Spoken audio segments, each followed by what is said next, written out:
We started with 16 teams. Tonight, we come in with 8. Tonight, we're going to leave with 2. Convince Me Madness rolls on. It's the quarterfinals and the semifinals of the inaugural Convince Me Madness tournament to find out which school has the best overall athletic program. Tonight is episode 47 of Convince Me.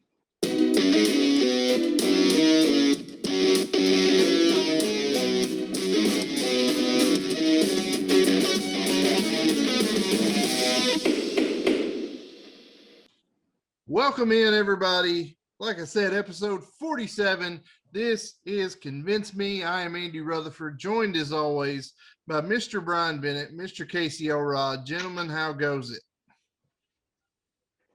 Better than my bracket, I must say. It is on the boulevard of broken dreams and broken brackets right now. You want to know how bad brackets very are? 2000s of you. Yeah, very. Yeah, they're pretty bad. Brackets are so bad. One of my ESPN brackets, I have 9 of the Sweet 16. 9. That's not a big deal.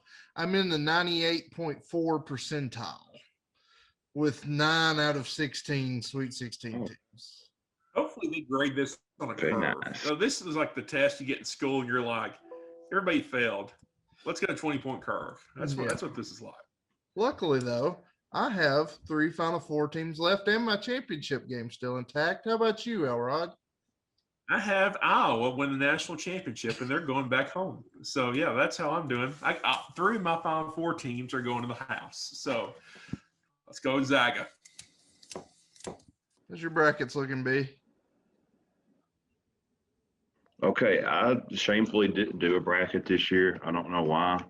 Just kind of slipped by me. But So you're if I would doing have better done than one, I would everybody have else. had Florida State going all the way. You would have had Florida State. Pretty much. I'd have Florida State going all the way, and so far, so good. Hey, I've got them in the Final Four. We're in the Sweet 16. I've got them in the Final You Four. have Florida State in the Final Four? It pained me, yeah. but I did it. I've got them how losing in much the that- Final Four, but You better have them in the final one if you want to win. I've got So Gonzaga. we'll get into that tonight. I've got Gonzaga beating Arkansas in the championship game. So far, so good. Believe you said these from Arkansas. Get it? All right, guys. Before we get into our brackets, before we get into this second episode, the second round of the Convince Me Madness tournament, let's very briefly, get into the weekly shield. Make sure you're following us on all your social medias, or all of our social medias. You can't really follow us on yours, but we are probably most active on Facebook, facebook.com/Convince Me Show. Some weeks now, I won't even say most weeks anymore, but some weeks now you can find a Facebook preview over there, video format preview of every week's show. When we get those up, those will be up on facebook.com/Convince Me Show. We're on Twitter @Convince Me Show. Occasionally we let you guys pick the topics. When we do that, we put polls up on Twitter. And as a matter of fact, the genre of this tournament was determined by you guys voting on Twitter. So make sure you're following us over there. The next time we put one up for grabs, you can have a say in what the show will be. We're also on Instagram, Convince Me Show over on the gram as well. Nothing overly spectacular there, but if you're going to follow us on the others, you might as well follow us there. And then, of course, we are on YouTube, tinyurl.com/Convince Me Show. Every single episode in its entirety in video format drops at the exact same time the podcast drops, can be found over on YouTube. Once again, tinyurl.com/Convince Me Show. And then, of course, we are a podcast. We drop every Wednesday morning wherever you listen to your favorite podcasts. If we're not where you listen to your favorite podcasts, make sure to let us know, and we'll do what we can to get on there. So that is the weekly shield. Let's move in to the tournament. And before we do, I just want to pull up for our YouTube viewers. Podcast folks can't see, but for our YouTube viewers, a little quick recap of last week. We had the number 1 Florida team beating the 16 seed Texas A&M. We had number 8 Ohio State over Oregon. We had 5 Texas over 12 North Carolina, 4 Stanford over LSU. On the other side of the bracket, we had number 2 UCLA over 15 Alabama, number 7 Oklahoma over 10 UConn, and our only upset of the first round, number 11 Florida State Seminoles over number 6 Michigan Wolverines. And then in the 3-14 matchup, we saw Southern Cal take out number 14 Notre Dame, which leads us into tonight, the matchup I'm most excited to talk about. It is the 1-8 matchup. What was that? Wouldn't have thought that. Yeah.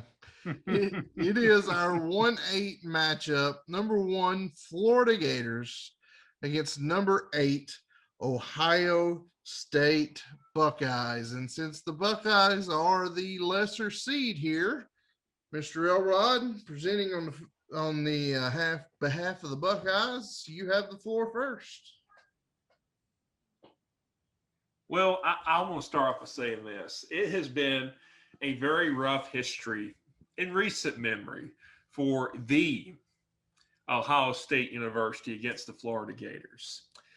Now, when you think of the Ohio State University, and that's how I will refer to them on the podcast tonight, you think of football. But I want to start off by talking about the other sports before I get to football. This is a tough matchup. I understand that. I'm the 8 seed going against the 1, but if you've watched any college basketball this year, this is the year of the Cinderella. This is the year of the underdog. Let's talk about Ohio State baseball for a minute. It's one of the 4 core sports. They're a northern school.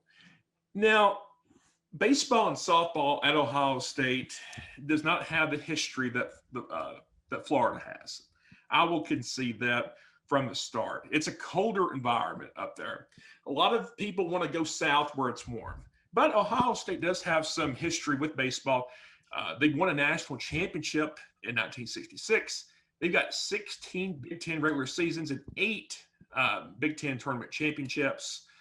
Home of Nick Swisher. That's a name. That's a blast from the past. Softball. We talked about softball. They've been in 1 Women's College World Series back in '82. They've got a Big Ten regular season championship with softball. But like I said, one thing that hurts Ohio State in this aspect is the cold weather environment. Let's talk about basketball for a minute. Men's basketball. Let's start off with men's basketball. 10 Final Fours. Home of Bob Knight. A lot of people forget this. Bob Knight is a Buckeye. They have been named an All-American 23 times. We've got those great Greg Oden, Mike Conley teams, Thad Matta. They did fall to the Florida Gators in recent memory, and I believe that was the title game. But they do have a strong – they don't have a national championship, but they do – I'm sorry, in 1960 they do have the championship and 10 Final Fours. So they do have less championships than the Gators do. Women's basketball, when you look at that, they've won 12 Big Ten championships, 24 appearances in the Big Dance. They have a runner-up in '93. They're famous for being the start of Tara Vanderveer, who is the coach at Stanford now, who has won national championships. But let's talk about football. Football is a big-ticket item at Ohio State. When you look at value in terms of what a program is worth, this was very interesting. I was thinking Notre Dame or Alabama might be the most valuable program in terms of dollars, but it's Ohio State. Number one most valuable program in the country. 8 times they have been a national champion. 39 Big Ten championships. And creating the Heisman Trophy after the Ohio State University. 7 times Archie Griffin, the only 2-time recipient of the award. Look at consensus All-Americans, 90, which is second to Notre Dame's 104, but a lot more than Florida's 33, I must say. All-time record, 931 wins, 25 bowl victories. I want to just real quickly compare Florida and Ohio State in terms of football, because this is important. This is the big ticket item at both schools. When you do a deep dive and look at the statistics, Ohio State's overall win percentage is 730. Florida's is 632. 8 national championships to 3 national titles. 39 conference championships to 8 conference championships. 931 wins to 743. 7 Heismans to 3. Now, Florida has had more recent success with Heismans and national championships, but when you look as a whole, this is not even close. 84 first-round picks to 54 first-round picks. 934 weeks in the AP poll to 634. And when you look at weeks at number 1, 105 to 41. It's not even close. Ohio State has the history and has the championships in the most important sport. Florida has those, but not nearly as much. So Cinderella should advance, just like the tournament. What I failed to mention to our viewers, obviously we know this, but what we're really looking at here in these quarterfinals, we're kind of looking at how good, we're looking at what we might refer to as Capital One Cup sports. And those are the 5 major sports that go mostly into the Capital One Cup standings that I talked about last week. Those are football, men's and women's basketball, baseball, softball. So if you hear us say Capital One sports, you hear us say non-Capital One sports, that's what we mean. Those are the big 5 as far as, media coverage, as far as ticket sales, things of that sort.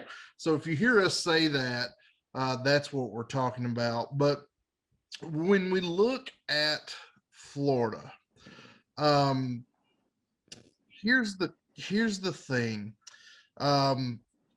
Whether we are looking at Capital One sports, whether we're looking at non-Capital One sports, we kind of wanted to touch on what their best sport is, especially among Capital One sports. And with Florida, it's not as cut and dry as one might think. As a Florida fan, I'll admit I'm a little biased here, but to really look into which program is better between football and baseball was tough for me. In the end, you do have to go football. They do have 3 national championships. They've got 3 Heisman winners. They are perennially there. But when you look at their Capital One sports as a whole, I want to look at those as a whole first. Florida is the only school in the SEC and one of only 4 schools in the entire country that has a national championship in football, men's basketball, and baseball. Only 4 schools in the entire country have ever done that. Florida is one of those. 1983, the National Association of College Directors of Athletics started what they call the overall athletics programs in the country. This just started in 1983. Florida has been listed as one of the 10 best overall in the country every single year since 1983. Most of those being top 5. Of course, last week I talked about Capital One Cups. They're one of only 2 schools that have won a men's and a women's Capital One Cup. They won the first 2 men's Capital One's Cups, and then the women have won as well. But when we go beyond just those Capital One sports, which Florida is, they're great all around. Football, championships, Heisman's, basketball, championships, baseball, championships, softball, championships. Women's basketball, maybe not so much. But even when we expand outside of those Capital One Cups, there are 21 teams that Florida has, the University of Florida has. Men's and women's combined, there are 21 teams. 14 of those 21 teams have won national championships. Baseball, basketball, football, the men's golf team is a 4-time national champion. The men's indoor track and field, 5-time champion. Outdoor track and field, 4-time champion. Men's swimming, 2 times. And then on the women's side, golf, gymnastics, track and field, soccer, softball, swimming, and tennis. Their tennis team has won 7 national championships. So whether we're looking at Capital One or not, Florida is overall very, very dominant. And what I want to look at from one perspective, though, to really hone in on something I didn't mention last week when it comes to non-Capital One sports, Florida's swimming program is absolutely incredible. Their women's team has produced a 3-time Olympic gold medalist, 2 3-time Olympic gold medalists, and a 4-time Olympic gold medalist, who's also the first American swimmer to compete in 5 Olympic Games.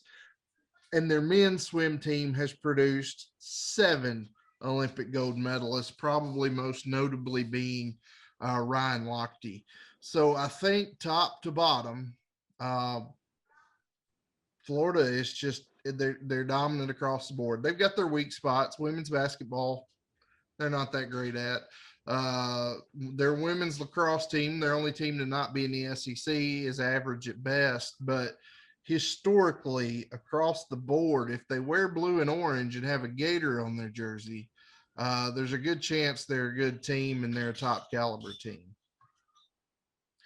So, Bennett, one quick thing.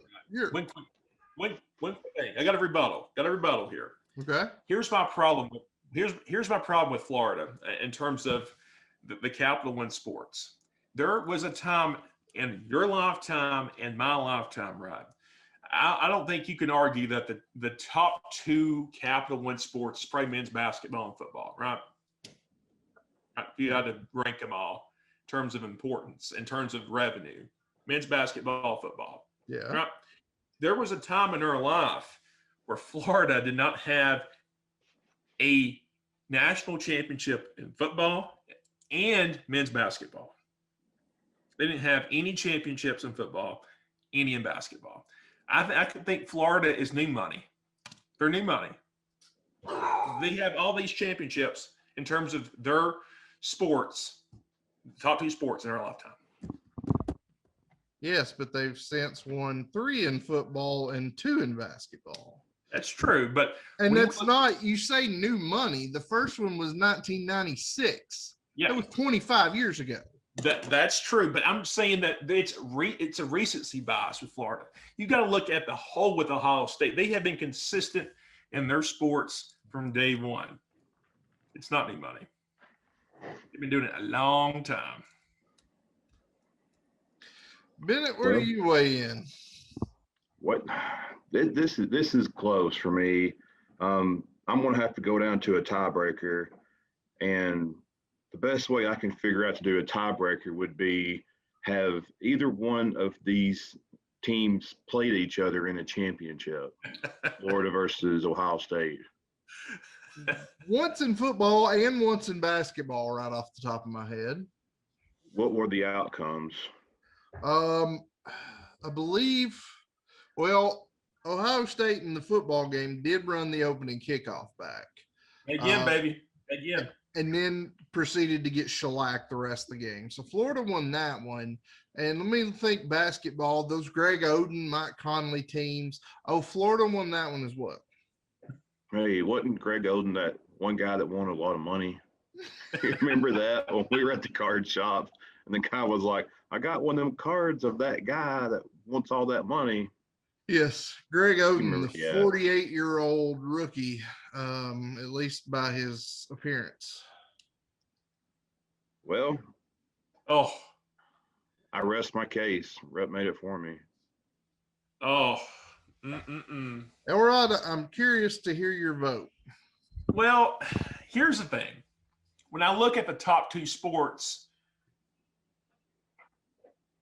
I mean, Florida's got the edge in total national championships in men's basketball, but when you look at the history of football and the history of basketball as a whole, in the top two sports, I mean, Ohio State clearly leads in both categories. Yeah. But when you look at top to bottom, when you factor in the other Capital One sports and the other ones that I didn't talk about, it's clearly Florida.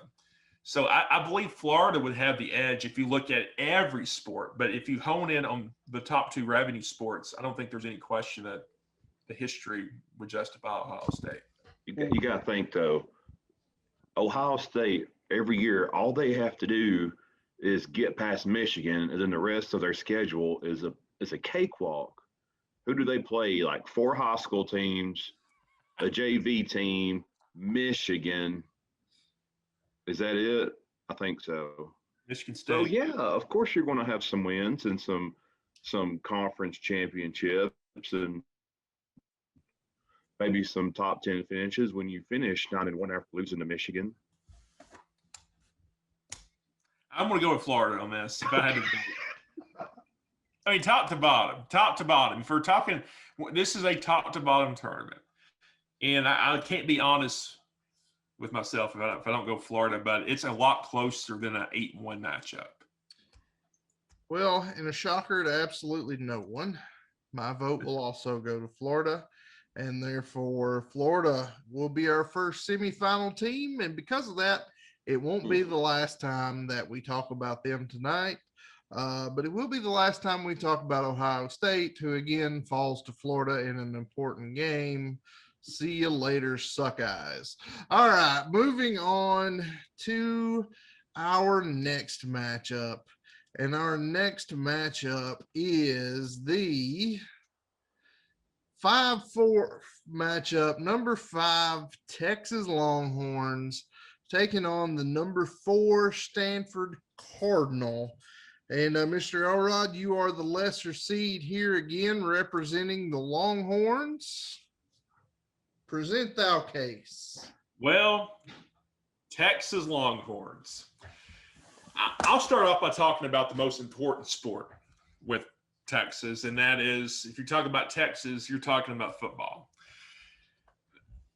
Texas Heisman Trophy winners. You got Earl Campbell. You got Ricky Williams, the running back university, Texas. Texas has 891 total wins. They recently passed Nebraska for second on all-time win list. They've got the national championships. Everybody remembers Vince Young, an iconic running into the Rose Bowl end zone, beating USC at the time, which I'll talk more about them later on tonight. The 120 All-American selections, 48 of those being consensus All-Americans. 4 national championships, even though there's 9 that are unclaimed. So Texas, when you think of Texas, you're talking about football. Now let's talk about men's basketball with Texas. A lot of people, when they think of Texas men's basketball, they think of Kevin Durant or they think of Rick Barnes. They've won 27 conference championships, which is second only to Kansas. Kansas is going to have every record in the Big 12, but Texas is second in the Big 12. They've been to the regionals, Elite 8 7 times. The best season that Texas basketball had was in 1932 when they went 22-1. So there is a deep history. They have an NIT championship. they won a national championship before the NCAA tournament in 33, but they do not have a national championship in the modern day NCAA tournament. What gets lost when you're talking about Texas is how good their women's basketball program is.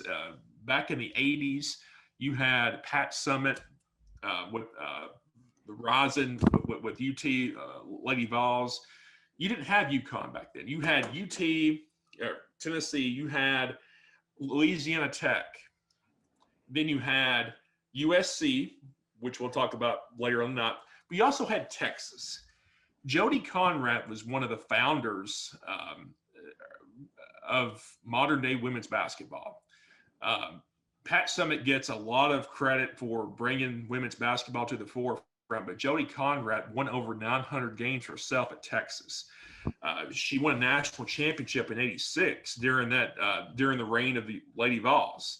Been to 3 Final Fours, multiple 8 Elite Eights. So women's basketball is no slouch at Texas either. But let's talk about baseball. Baseball in Texas is 1B to football. They are the winningest college baseball team in the history of the NCAA. They hold the record for most appearances in Omaha with 35 and the most College World Series games won. They've won 6 national championships, most recently in 2005. We'll talk in the event that my Texas Longhorns advances past this round. We'll talk about some of the great baseball players that have come from Texas, and Rhett's favorite player, Roger Clemens. We'll talk more about him later tonight. Talk about softball. Texas softball, very solid. Let's see here. They have an All-American, Kate Osterman, a 4-time All-American. They've been to the Women's College World Series 20 times in it. They've won it. So when you look at the Capital One Cup, when you look at those sports, you can make the argument that they are much more solid than even Ohio State because they've got the baseball and they got the softball pedigree. So I believe my Texas Longhorns. When you look at other sports, separate and apart from the Capital Ones, Texas is a great golf school. They've won 3 national championships, 47 Big 12 championships.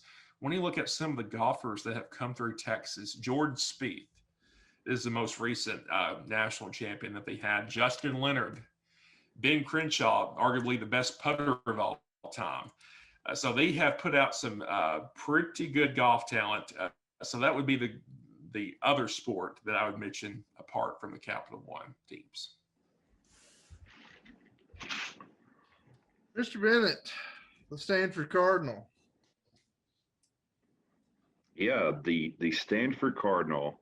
The Cardinal, as you say, they have a very rich history in athletics, believe it or not. I'm going to talk about a couple real quick from the men's and women's side from the Capital One Cup. For the men's side, I'd say the football team it's a pretty solid organization. They fielded their first football team way back in like 1892. So, like I said, there's a lot of history there with the football team. And they actually competed in the very first Rose Bowl way back when. They have 2 national championships. I think a lot of people don't realize that Stanford has 2 national championships. For a while there, they were always a bet to finish in the top 10 at some point. As a matter of fact, they finished in the top 10 in 6 different decades. And as recently as 2015, they finished number 3 in the country. They've played in 30 bowl games and 15 of those being Rose Bowls, which is the 3rd most of any team in the NCAA. They do have 1 Heisman winner, which is the knock them that they've only had 1 Heisman winner in Jim Plunkett. But interestingly enough, they've had 6 others that have finished runner-up in the Heisman. So just couldn't quite get over that final hurdle to bring them home more Heismans. But they've had some great players come out of their football organization that I'm going to talk about a little bit later on, hopefully.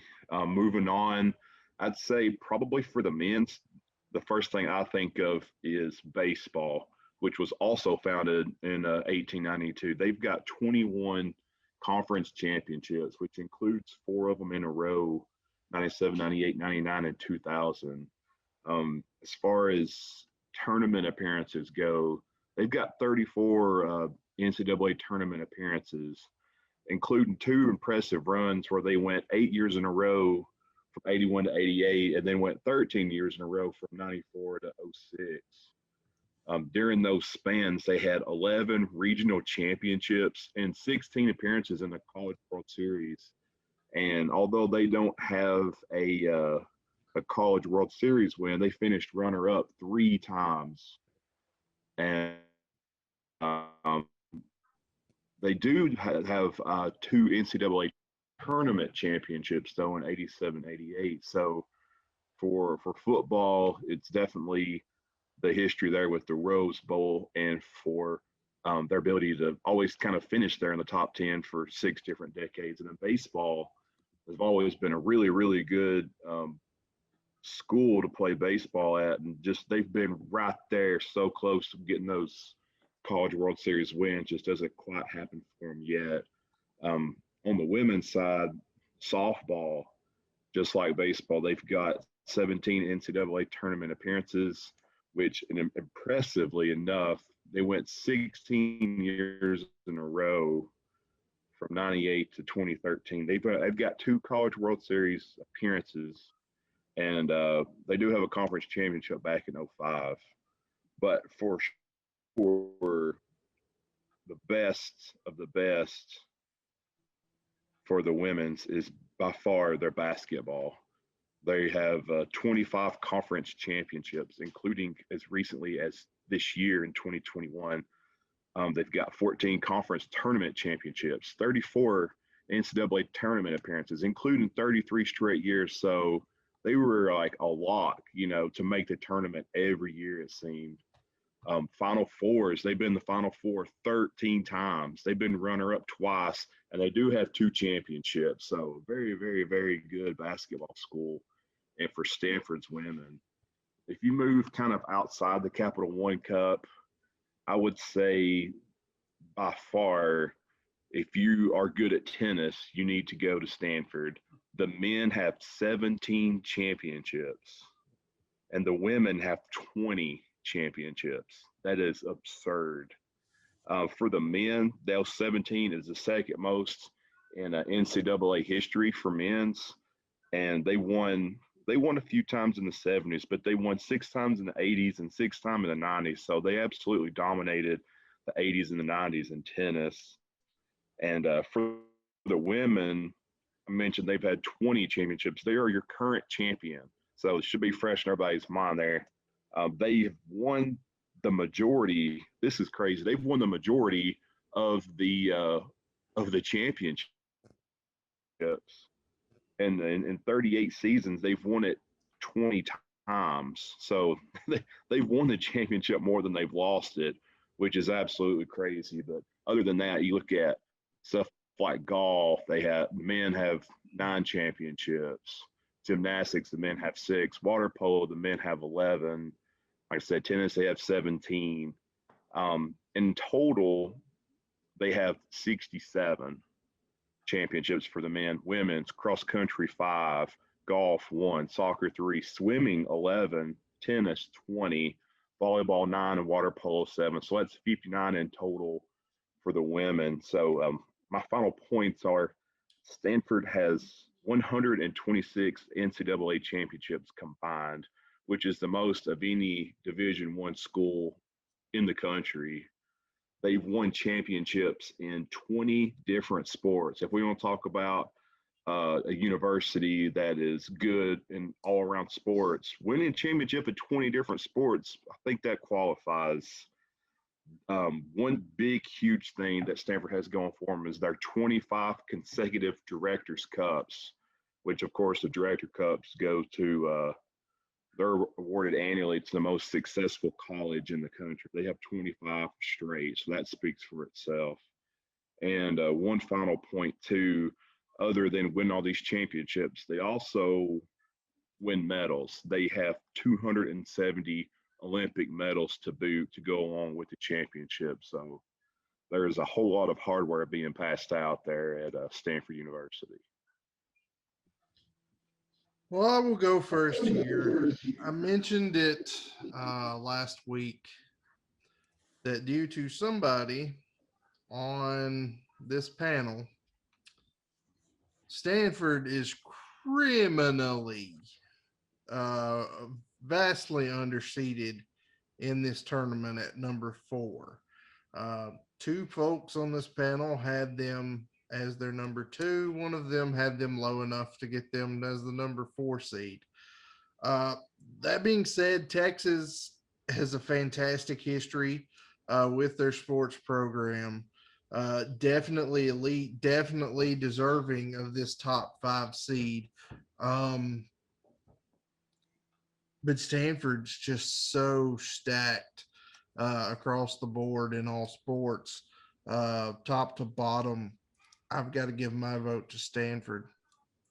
So, Bennett, are you sticking with the team you are presenting here? My point I want to make is Stanford should be on the other side of the bracket in the number 2 slot, but they're not, so that's okay. The one thing that jumps out to me is the 126 championships and the 25 consecutive Directors Cup. So for that alone, I mean, I think you force your hand and you have to go Stanford. Wait a minute. Whoa. Cut the music. I know where this argument's going. Rudd is already planting a seed. He's going to be like John Calipari complaining about his bracket on the next round when Florida's got to play Stanford in the semifinals. He's already planning for his excuse. But I think that Texas and Ohio State are very similar in this regard. I think if you look at the top 2, the football, men's basketball, if you compare those to Stanford, I think that it's clear that Texas would win. But when you look at it stacked top to bottom, including those non-Capital Ones sports, you got to go Stanford on this. I think Ohio State, Texas are very top heavy with their sports, but when you look at top to bottom, it's got to be Stanford. I definitely agree. So we've gone splits, or no splits here, unanimous decision in both matchups here, 3-0. What were you saying? 0-2 for me tonight. Gotcha. You've got another argument to make. And you can make that argument in just a moment. We are going to scroll to the other side of the bracket, but before we do, we're going to scroll to a quick break. We will be right back. And we are back, ladies and gentlemen. Let me pull up our trusty bracket here as we switch to the other side of the bracket. We have number 3, USC Trojans, taking on Cinderella of this tournament, the number 11 seed, Florida State Seminoles. And Mr. Bennett, as the lesser seed, would you proudly present to us the case for the 11 seed Florida State Seminoles here? Yeah, I'm going to go rogue a little bit, but bear with me as I plead my case here because it'll make sense. Okay, now we all know FSU as one of the top football programs in the country, give or take. Not so much last few years, but in the whole, yes. 90s powerhouse, they had the 36 consecutive bowl game streak, which is an NCAA record. But here lately, FSU they've really blossomed out to be more of a premier multi-sport university and not just so much about football. Real quick, let's look at Florida State and the rankings. And these rankings were as of March 17th of this year. Volleyball ranked 25th. Women's swim and dive, 25th. Men's swimming and diving, 16th. Women's track, 16th. Women's cross country, 15th. Men's basketball, 14th, and are currently in the Sweet 16. Softball ranked 13th. Men's track, 6th. Women's tennis, 6th. Women's golf, number 2 in the country. Women's soccer, number 1. Men's golf, number 1. Beach volleyball, number 1. So they have 6 teams in the top 10, and they have 3 number 1s in the country as of the last time the polls were updated. Now, real quick, yeah, USC, they do have more championships than Florida State does. But what has USC been up to lately? Men's baseball, they last won in 98. Gymnastics, indoor and track, outdoor track, swimming, none of those teams have won a championship in the last 40 plus years. Tennis, they won back in 14, so that's creeping up on a decade ago. Water polo, real recent, 2018. Football, they won in 04, but that was vacated, so that doesn't matter. Now, FSU does have 17 championships in men and women's combined. Football, 3 of them, 93, 99, and 13. Last time I checked, 2013 was more recent than 04. Men's track and field, they have a championship in 06 and in 08, which is more recent than USC. For the men's, also, FSU has more championships in gymnastics. You would think USC would have more, but the men's gymnastics for FSU has more. And they have just 2 less in men's volleyball than USC. The women also hold their own as well up against USC. Each school has 2 track and field championships and 2 each in soccer. But FSU has 3 in softball, whereas USC is at a big old goose egg 0. And I'm sure he's going to talk about their golf team, but FSU is just 2 championships behind them in golf. Overall, men's football team, 3 championships, outdoor track and field, 2 championships, volleyball, 2, gymnastics, 2, women track and field, 2, softball, 3, golf, 1, and soccer twice. Now, real quick, a few little fun facts. Since Florida State has joined the ACC in 1992, you can't really deny their surge of success that they've enjoyed throughout all sports, not just football. Since 92, they've won 80 ACC team championships in 14 different sports. That's what's important. 80 championships in 14 different sports. And 21 of those titles have came within the last 4 years. In the 2016-2017 season, FSU was the only FBS school in the nation to have each of its sports advance to the NCAA postseason. And since 2010, Seminole teams have qualified in NCAA postseason play in 147 out of 154 opportunities. So they're getting it done across the board. What I want to say to y'all is don't just look at USC's numbers because you're going to be living in the past. You know, we need to look and focus a little bit more about what's going on in today's times instead of don't be one of those guys. Well, back in the day we were good. That's like being a Cowboys fan. Don't be a Cowboys fan. So if you look at 2021, I think that Florida State does as good a job as anybody in the country at representing success across the board in all sports. So for that reason alone, I think one should go for Florida State. Bennett turning Elrod's old money and new money concept against him there. Mr. Elrod, the mighty Trojans of USC. Well, I must say, I was not expecting to bring a knife to a gunfight, but that's pretty much what I've done. How about Free Shoes University going hill? Going hill with the steel chair over the head. But here's the deal. I know he said you don't want to look at history, but you kind of have to. We're looking at as these teams as a whole. just briefly, we just saw the numbers with Stanford a minute ago about how many national championships Stanford has. Well, USC is right behind them. 130 team national championships. I have to go through all these stats. They got 97 for the men. They've got just as many for the women.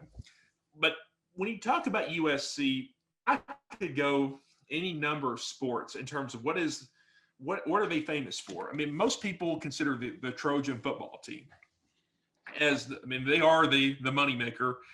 They've won the national championship 11 times. They've got the Heisman Trophy winners. They got 7 of them. They got Reggie Bush. We know it's vacated. Carson Palmer, Matt Leinart, Marcus Allen. 12 people in the Pro Football Hall of Fame. O.J. Simpson. Contrary to his personal endeavors, great football player, great at USC. Let's look at the USC baseball program. 12 national championships in baseball. And these were not back in the early 1900s either. These are recent championships. You look at men's basketball. The one weak point of USC is their men's basketball program. They've got over 1,000 wins, but they've got 2 Final Fours, but they do not have a national championship. One of the only sports that they do not have a national championship in at USC. Women's basketball. This was eye-opening for me. When you look at, I consider UConn 1, Tennessee 2 on women's basketball. But when you drill down and look at history and the players that have come out of this university, it's worth noting that they've got 2 back-to-back. One of the only schools that have back-to-back championships other than Tennessee and UConn is USC. Let me name you just some people to come out of this program. Cynthia Cooper, Lisa Leslie, Cheryl Miller, Tina Thompson. All these are Hall of Famers. All of these players came from USC. I know that you don't want to. You look at the most recent championship for Florida State. Yeah, they have a more recent football championship. But when you look at the stats, when you compare the big ticket program, football, it's not even close. Overall, 11 national championships of 3, 37 conference championships of 15, 53 bowl games. You compare double the Heisman Trophy winners, double the consensus All-Americans, double the NFL draft picks, which they're number 1 in, by the way, 512. 785 weeks in the AP poll, 82 first-round picks to Florida State's 45. They overwhelm them in football. Basketball might be on an even playing field. Women's basketball is not on an even playing field. And one thing I will say about a non-Capital One record that will never be broken by anybody. And let's talk about USC men's track for a second. The team championships. In the middle part of the 20th century, USC men's track team won 26 consecutive national championships. That's going to be hard-pressed to break in any sport. That's going to be here for a long time. USC overwhelms Florida State in total team national championships. They've got the history that they're not new money. They haven't had the success that they've had with Pete Carroll, but they're still a top 20 program. When you look top to bottom, it's USC all day long. Mr. Elrod, I would like to commend you. You are growing. You are making progress.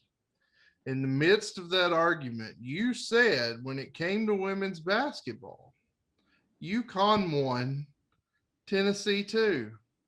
And I am so proud of you right now. National championships. So proud of you. How about that? Elrod, are you sticking with your argument? Are you voting USC or are you going Florida State? You got to go USC top to bottom. You got to go USC. Mr. Bennett, are you sticking with your guns? Rasheed University. Couple things. Or should I say Spears? Number one, USC's football team have been around since the 1300s.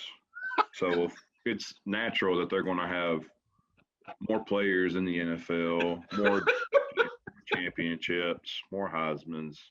really Florida State didn't really take off until Bobby Bowden got there. So I think that the success that they've enjoyed over the shorter period of time, if you add that up to the time that USC has been a great program, I think they would be a little bit closer than they were. Fun fact about USC, though, to throw in there, there's a few scenes in Forrest Gump. Forrest waiting for Jenny to get back to her college, and then he knocks the socks off the guy in the car. That was filmed at USC. Jenny in her dorm room with Forrest, that was also filmed at USC. So yeah, so there's your fun fact. There you Some go. of Forrest Gump was filmed at USC there.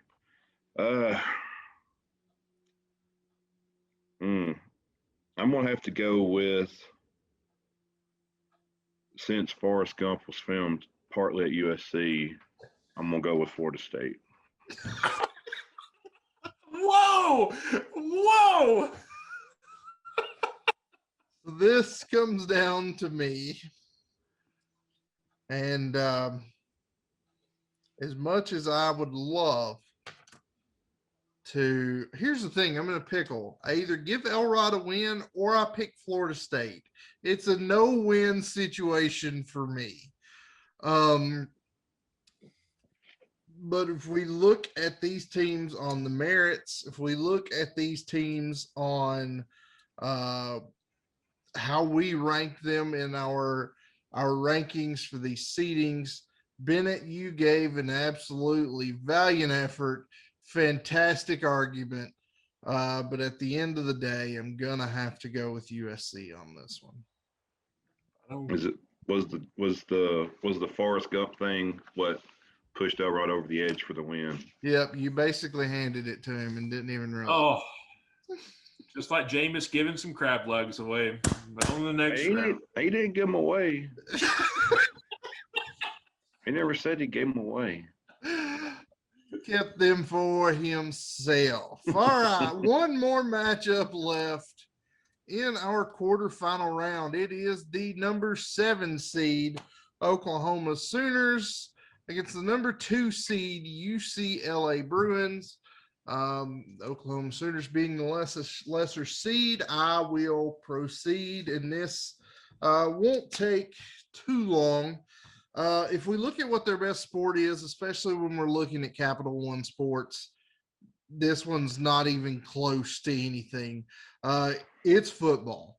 7 national championships, 41 conference championships, 7 Heisman trophies for the Oklahoma Sooners. Fun fact, the Oklahoma Sooners football team has scored the most points in Division I football history, despite the fact that they've played over 60 fewer games than the school that's second place on that list. They've put up a lot of points there in Norman. They also, as I briefly mentioned last week, have the highest win percentage of any team in college football or Division I college football since the start of the AP poll in 1936. When we look at them across all Capital One sports, they have national championships in baseball. They have national championships in softball. Men's and women's basketball, no national championships on either side, but championship game appearances for both. Another fun fact, when Blake Griffin won the John Wooden Award and Sam Bradford won the Heisman Trophy, they became only the second school in history to have the top individual award winner in the same year when Griffin won the Wooden Award and Bradford won the Heisman. But I hope Mr. Bennett doesn't point out that the other school to do that was, in fact, UCLA with Gary Beeben's Heisman Trophy and Kareem Abdul-Jabbar's Player of the Year award. When we look at Capital One sports, I mentioned this last week, but Oklahoma's wrestling team is just the absolute definition of a powerhouse. 23 conference titles, 263 All-Americans, 65 individual NCAA championships from that program, and 7 team national championships from that program. They've produced Olympic champions. They've produced UFC fighters. The Oklahoma wrestling team is a thing of legends. So, like I said, just a short recap: best team, hands down, football amongst Capital One sports. National championships in football, baseball, softball, championship game appearances in both men's and women's basketball. And then when you look at non-Capital One, they've got their wrestling team sitting there, which is an absolute juggernaut. So Bennett, hit us with the UCLA Bruins here. Yeah, for UCLA, we'll start with the men's, and you have to go with the men's basketball team, one of the greatest basketball teams in the country, if you ask me.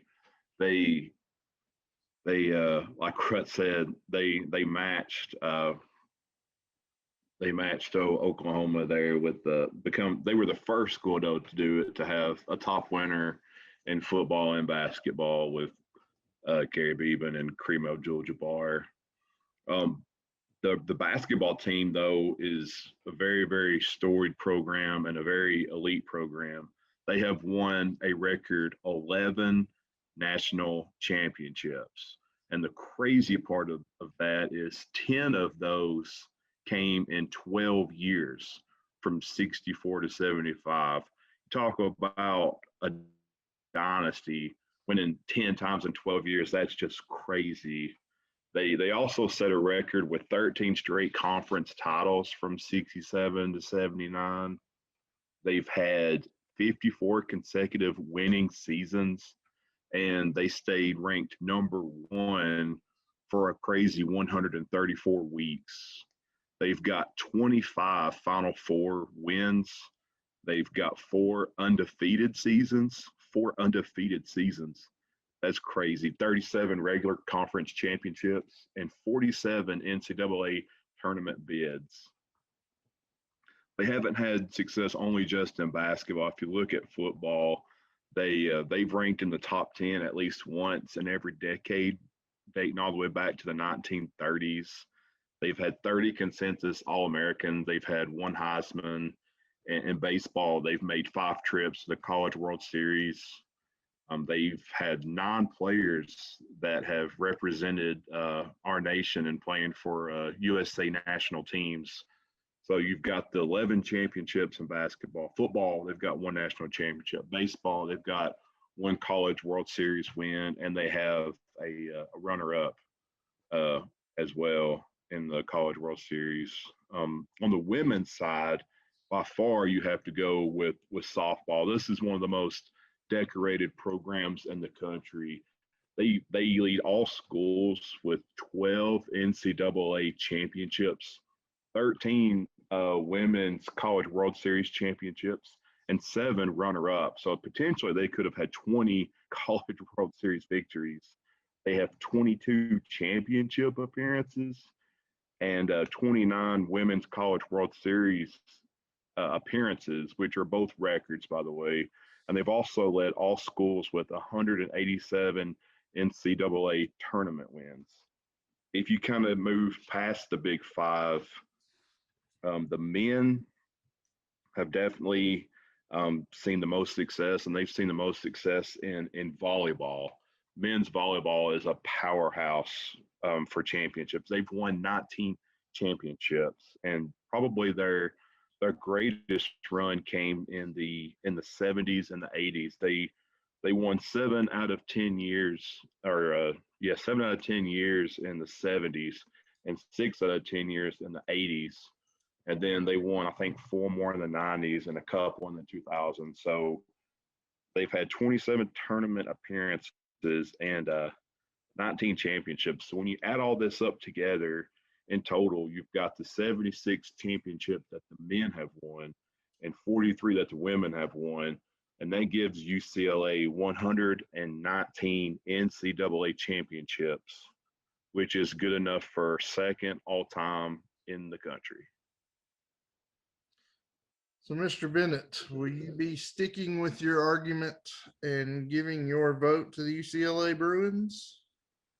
I am a big fan of Mr. Lou Alcindor, or we know as Kareem Abdul-Jabbar. So I'm going to have to go with Kareem, and I'm going to go UCLA here.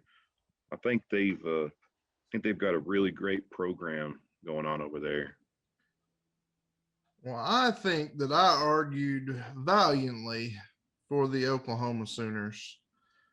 Fantastic football program, legendary wrestling program. And with that said, my vote will also go to the UCLA Bruins. But Mr. Elrod, not that it matters, but where would your vote go in this argument? It would go west of Norman. I've been making this argument all night long with Texas, with Ohio State, and later with USC, that you got to look top to bottom.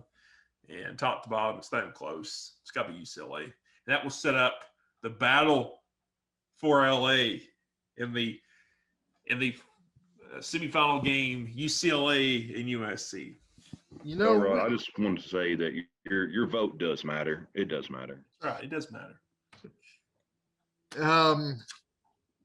Well, so much for upsets. The Cinderella has gone down. We move into our semifinals here.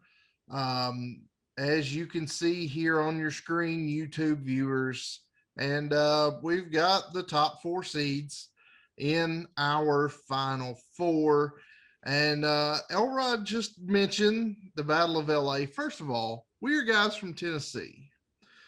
People are ashamed of us, and we should probably be ashamed of ourselves that there are 3 Pac-12 schools here in our final 4. West Coast bias. That we apparently have a West Coast bias as well, and never would have expected that. But Elrod mentioned the Battle of LA. Let's go to the Battle of LA first. Let's do that one first. We'll go to the 1-4 matchup last, but the 2 seed versus the 3 seed, 2 seed UCLA Bruins, 3 seed USC. Both of you guys have just argued these points. What I want to do for the semifinals, as you two gentlemen know, but our viewers and listeners don't, we're going to look back at some of the greatest pro athletes to come out of these programs in whatever sport it may be. But just know, gentlemen, when we do make our picks, we're taking every argument from last week and earlier tonight into consideration. We're not just going to say the team with the best pro athletes gets to go to the finals, but we're looking at it as a whole. But as far as our argument period here, our debate period here in the semifinals, I do want to look at the pro athletes from these schools. We will start with the lesser seed, Mr. Elrod, and the USC Trojans. I could spend all day talking about the legends of the USC football program, littered with people that are enshrined in Canton. But I'll talk briefly about a couple of them. Whatever he is shortcomings, but you got to talk about O.J. Simpson, one of the best running backs of all time. What a talent. Reggie Bush, Matt Garrett, Marcus Allen. They've got an all-world running back stable. If you look at top to bottom, Carson Palmer, Matt Leonard. You look at Keyshawn Johnson. Who else? Bruce Matthews. I was going to talk about Bruce Matthews, one of the best offensive linemen of all time, and great player for the Houston Oilers and later the Tennessee Titans. Mike Williams, Matt Barkley, Marquise Lee, just true talent across the board. And I talked earlier about the women's football or the women's basketball program there at USC. Just if you did a top 10 list of greatest WNBA / women's college basketball players of all time, you will probably have 4, maybe 5 of these ladies in that list. Tina Thompson, Cynthia Cooper, Lisa Leslie. Great players. All of these players came through USC. If you did a Tennessee all-time, UConn all-time, and USC all-time, I think that USC team, if you combined the best players, would definitely beat Tennessee, probably beat the best of UConn. And that's pretty stout to say. When you look at great Trojan players on the football side, the women's basketball side, I think they clearly edge UCLA. In men's basketball, not so much. I'm going to get dominated by the UCLA men's team. Will dominate the USC men's team. I will concede that when you look at those John Wooden teams, Kareem Abdul-Jabbar, I lose on that. I don't lose on baseball, though. If you look at the great baseball players that have come out of USC, let's talk about Randy Johnson. Let's talk about Mark Pryor. Let's talk about the Boones. I know you're a big fan of the Boones, right? Both Boone brothers, USC Trojans. I win the baseball. I win the football. I win women's basketball. I don't win softball. And I don't win men's basketball. But if you do the math, I win the other sports. USC, UCLA have comparable national championships when you look at everything. But I think if you look at men's basketball, I lose. But if you look at football, women's basketball, and baseball, I win with the talent that he put out. Mr. Bennett, you had some interesting facial expressions there, Mr. Elrod's argument. Let's hear about UCLA Bruins girl athletes. Lordy, where do I start? Heck, let's start with the baseball. They've had several decent names come out and play professional baseball. Probably two of the most notable that you probably heard of is Troy Gloss, 4-time All-Star, 2002 World Series MVP, and Chase Utley.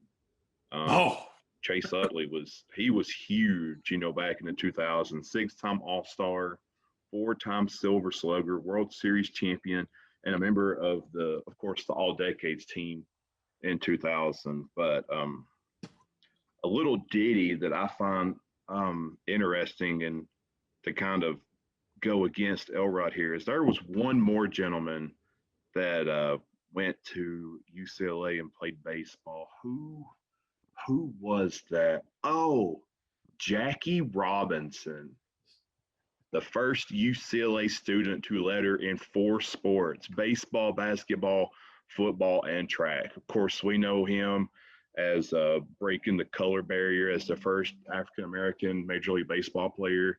He's a member of the All-Century team.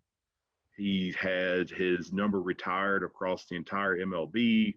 He's a Hall of Famer, and he's a sports icon. He's an American icon.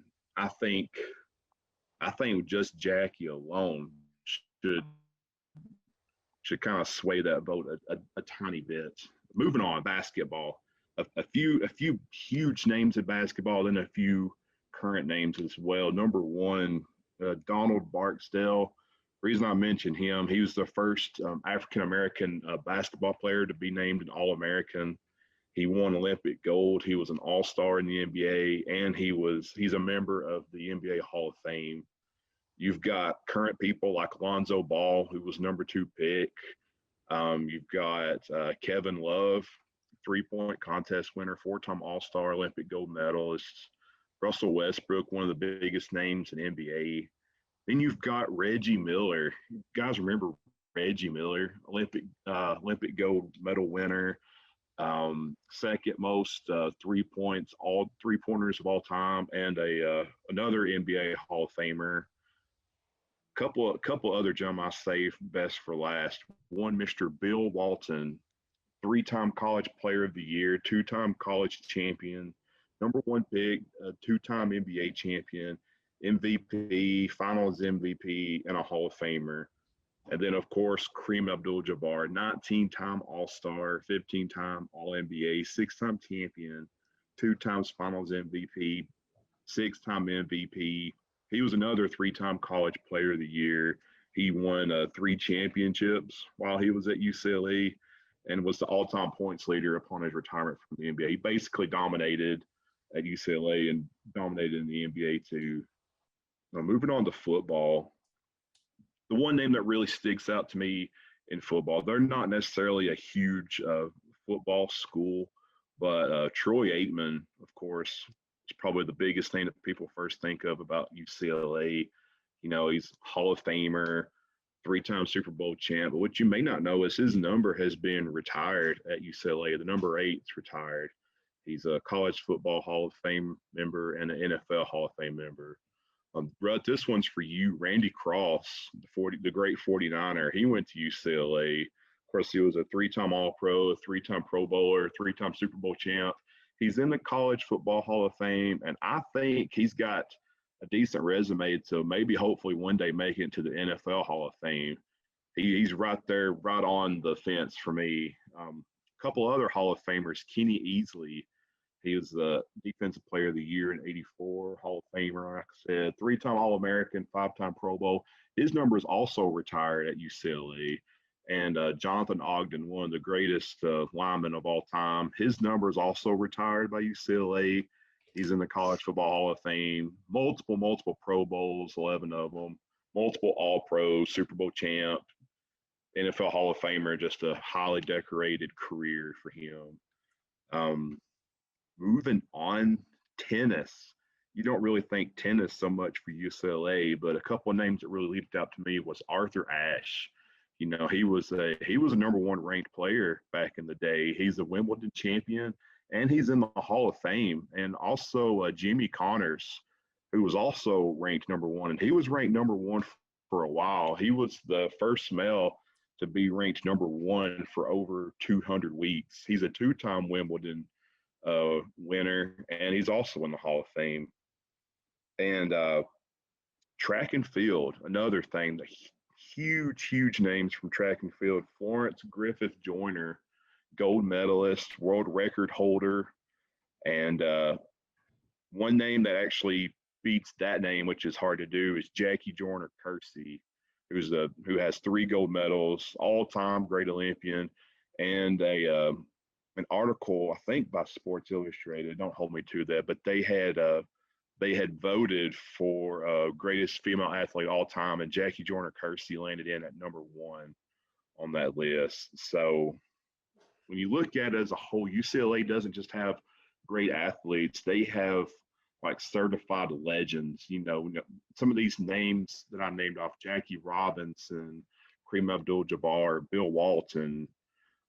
Even, Jackie Joyner-Kersee. Some of these names, I would put these names up against any other university in the nation if we're talking, top 4, top 5 to come out of the school. Okay. I'll cast my vote first here. We look at the pros.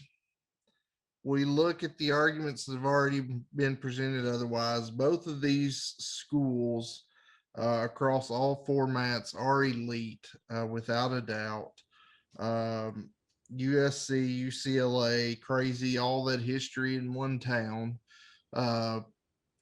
Bennett, you did not gain yourself any favor with your mention of that dastardly Chase Utley.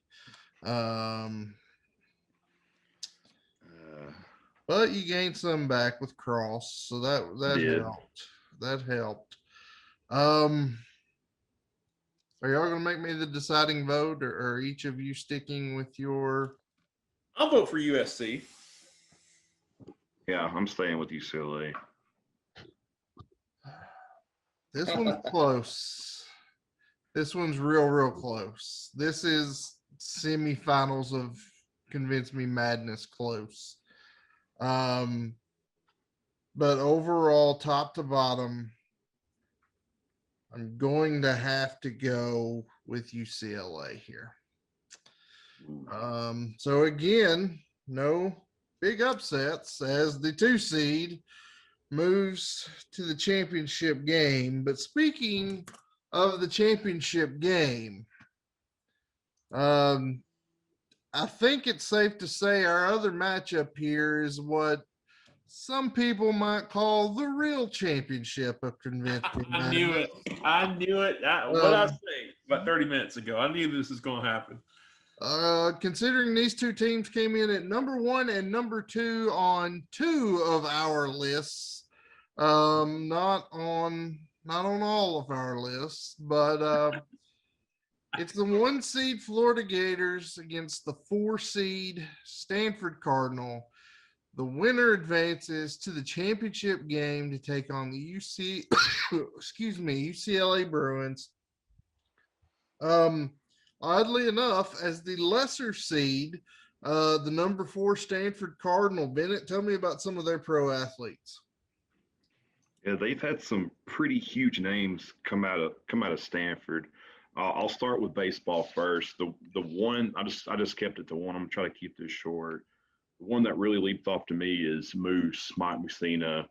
He had 2 College World Series appearances, and his junior year he had a sub-1 ERA, which was good enough to land him a first-round pick. Of course, he had that stint with the O's and then with the Yankees there. He was a 5-time All-Star. What people probably don't realize is he was a 7-time Gold Glove winner.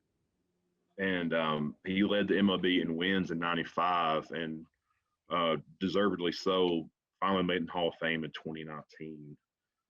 Football, there's a few big names. Zach Ertz, one of the best tight ends in the league right now. Andrew Luck, we know his career was short, but his career at Stanford was huge. 2-time All-American, 2-time Heisman finalist, Walter Camp and Maxwell Award winner, number 1 pick. And he actually set a few rookie records too as a Colt that his first year. So he had a very, very, very successful time at Stanford. Another name that a lot of people probably forget is Richard Sherman. He was from Stanford, Super Bowl champ, 5-time Pro Bowl. Probably, whether you like him or not, one of the best cornerbacks we've seen in the last decade. Maybe a Hall of Famer one day. We'll see. You've got people like Christian McCaffrey, who's probably the number 1 or number 2 best running back in the league right now. Jim Plunkett, Heisman Trophy winner. He was also a Walter Camp and Maxwell Award winner, Rookie of the Year, 2-time Super Bowl champ, Super Bowl MVP, and College Football Hall of Fame. And another couple of big Hall of Fame names are John Lynch and John Elway. So if you were a John and you played football, odds are you were pretty good at Stanford. According to this, both of these men are Hall of Famers. Their careers speak for themselves, so I'm not going to go into it on them. Moving on to golf here, they've actually had some huge golf names come out of Stanford. Number 1, Tom Watson, who was ranked number 1 from 78 to 82. He won 8 majors, had 39 PGA Tour wins, and he's in the Hall of Fame. One of the bigger names in women's golf, Michelle Wie, she came from Stanford. She's got 5 LPGA Tour wins, 1 major, and she's also got a couple of second place finishes as well. And then here's one for Elrod, Mr. Tiger Woods, one of the all-time greats, came from Stanford, sports icon, worldwide icon, number 1 for seems like over 1 million weeks, it seemed like in the 15 majors, I could do a whole show over Tiger, and I think we have actually. Last one I want to touch on real quick too is the Olympics. Summer Sanders. Y'all remember Summer Sanders from Nickelodeon. Before she was a Nickelodeon spokesman on Figure It Out, she was a 2-time gold medalist, and she had 8 U.S. championships and 9 NCAA championships. another big name, Katie Ledecky, 9 gold medals, 15 world championships, which is the most ever. And she owns multiple world records as well. And the last one is a very important one too, and that's Carrie Strugg. If y'all remember, she's a national sports hero. You know, she was doing the vault for USA, and USA had to have, I think it was over a 9.4, and she goes up there on her first one and falls and gets a 9.1, and she tears up her ankle pretty bad. But they said, we need you to go out there. You need over a 9.4 for gold. So she bears through it. LeBron would have just laid there and cried, and they would have had to carry him off. She gets up and she runs on that messed up ankle, torn ligaments and everything, sticks the landing, gets a 9.6, 9.7, something like that, and gives USA the gold, and we beat the Russians in the Olympics. You know, just it's one of the most memorable moments in sports history. And so Carrie Strugg also, yeah, Stanford. And for a rut point, this has absolutely nothing to do with sports, but there's also a very important person that also came out of Stanford, and that would be one Reese Witherspoon. She went to Stanford. So something to consider as well there. Has nothing to do with sports, but I just want to throw it out there. Well, Bennett knows what to do to throw me off my game and get my mind elsewhere. Reese Witherspoon. I mean, Florida has Aaron Andrews, but I still give the nod to Reese Witherspoon personally. But There you go. When we look at the Florida Gators and we look at their pro athletes, just a general overview, they've had 372 guys drafted into the NFL, 41 into the NBA, 201 by Major League Baseball. 52 of those to this point have made Major League squads. There 180 Florida Gators have made 292 Olympic appearances, and in those appearances have gained 126 medals, 60 of those being gold. So when we look at this, we start with our weakest argument first, right? We look at the NBA. Florida's had some guys. Bradley Beal is an all-star right now. He was a one and doneer at Florida, and you've got guys that maybe not have been superstars in the NBA, but spent most of them at least a decade in the NBA, which that longevity's got something to it there. Your David Lee, Al Horford, Joakim Noah, Corey Brewer, Mike Miller has got a couple rings. Jason Williams, the white one, you'll remember from back in the day. He was a Gator. Udonis Haslam, Chandler Parsons. These are guys that weren't superstars, but stayed in the league for a long time. There's something to be said about that. We moved to baseball. Last year's or 2 years ago, the last full season of baseball, we had home run leader, rookie of the year, the polar bear himself. Pete Alonso was a Florida Gator. And then several guys that are in majors now that are serviceable at worst. You've got Mike Zunino, Harrison Bader, Darren O'Day, some other guys that had more than a cup of coffee in the majors, David Eckstein, Matt Laporta, guys with decent careers. All those came from Florida. Let's move to the NFL, shall we, when we're looking at pro athletes. The NFL's all-time leading rusher, Emmitt Smith, was a Florida Gator. Jack Youngblood, Hall of Fame defensive end, Florida Gators. The recently retired Pouncey twins were two of the best offensive linemen in the NBA or in the NFL. They would be the best offensive linemen in the NBA for sure, but two of the best offensive linemen in the NFL for the last decade. Of course, they played together at Florida. Chris Collinsworth was a Florida Gator. Kevin Carter, former standout defensive end, was a Florida Gator. And of course, still 22 years later, your NFL rookie sack record holder, Javon the Freak Curse, was a Florida Gator. But when we go outside the big sports, the big organizations, we look at some individual stuff. 2014 tour championship and FedEx Cup winner, Billy Horschel, was a Florida Gator. Ryan Lochte, that I mentioned earlier, a 12-time Olympic medalist. He is the second most decorated male in Olympic swimming history, and tied for second amongst men and women, tied with Dara Torres, also a Florida Gator, and a couple other ladies as well.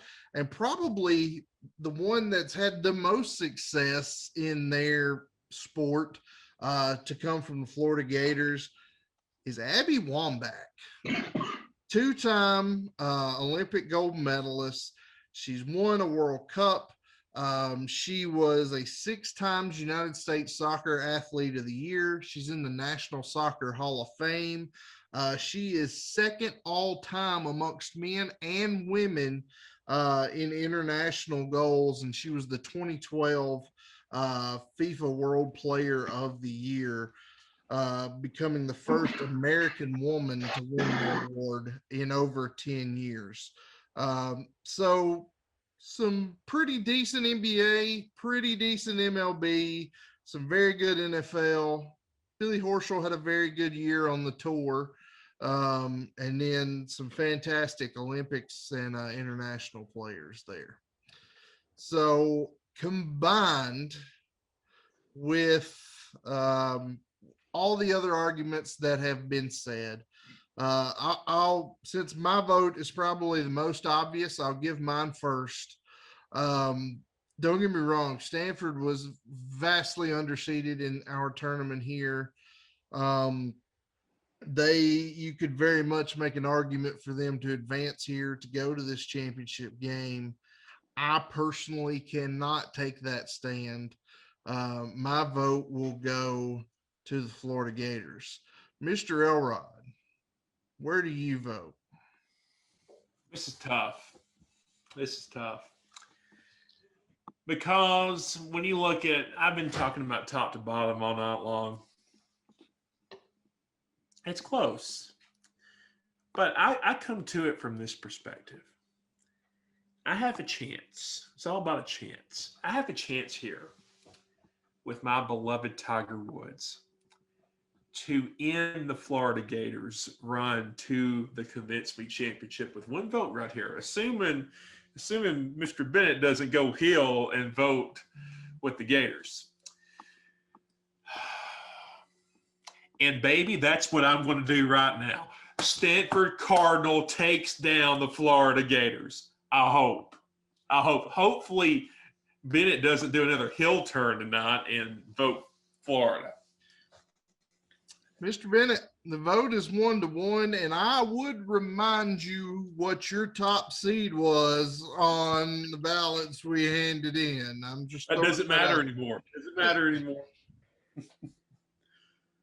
I was really hoping I didn't have to go last. I could probably flip a coin because this really should be the argument that we're having next week, but we're not. We're having it now.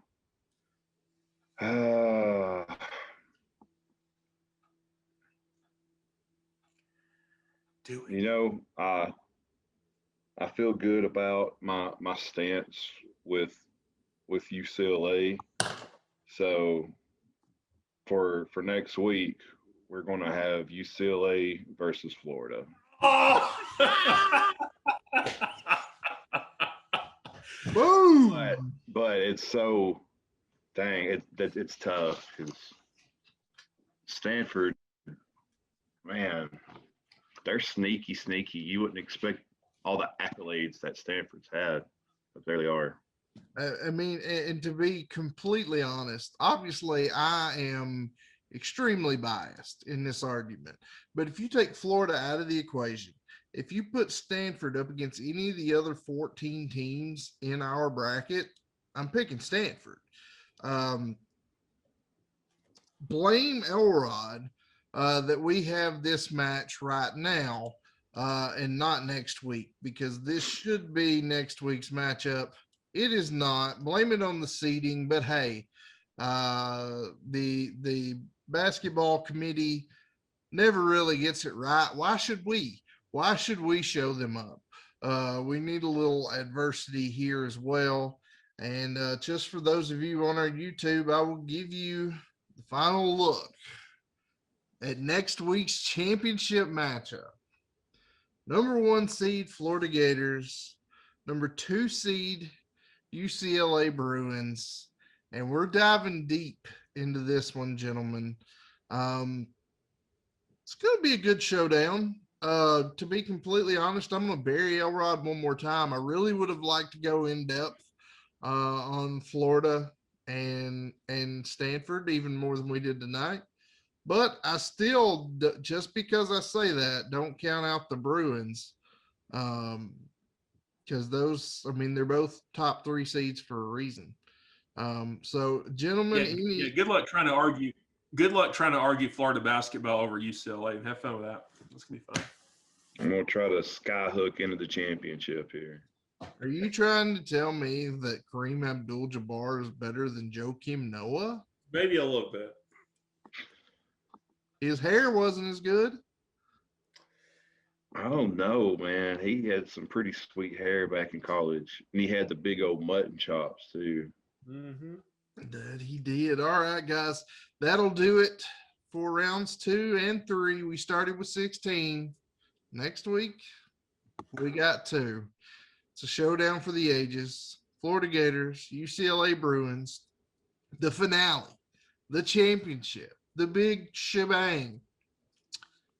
Florida and UCLA next week. Gentlemen, any parting words before we go? I'm going to feel left out next week. I don't have a dog in this hunt. I get to be in the jury next week. You're going to be doing a lot of hosting duties next week. I am. Bennett, parting thought? Yeah. FSU alumni. Derek Brooks, Walter Jones, Randy Moss. Randy Moss played in 95. He didn't play, but he was on the team. Ron Simmons, Fred Blitnikoff, Anquan Bolden, Leroy Butler, Dalvin Cook, Lee Corso, Warwick Dunn, Burt Reynolds, Myron Roll, who's a Rhodes Scholar and a neurosurgeon now, Deion Sanders, Charlie Ward, Peter Warwick, Chris Winkie, and famous Jameis. Hey. That's all I got to say about that. Charlie Ward was a point guard. He was. I had him in basketball category too, if I miraculously would have advanced. But y'all never get to hear the rest of my alumni. Sorry. That will do it for this week, folks. We will see you back here next week for Mr. Bennett, for Mr. Elrod. I'm Rut, and we'll see you then. Peace.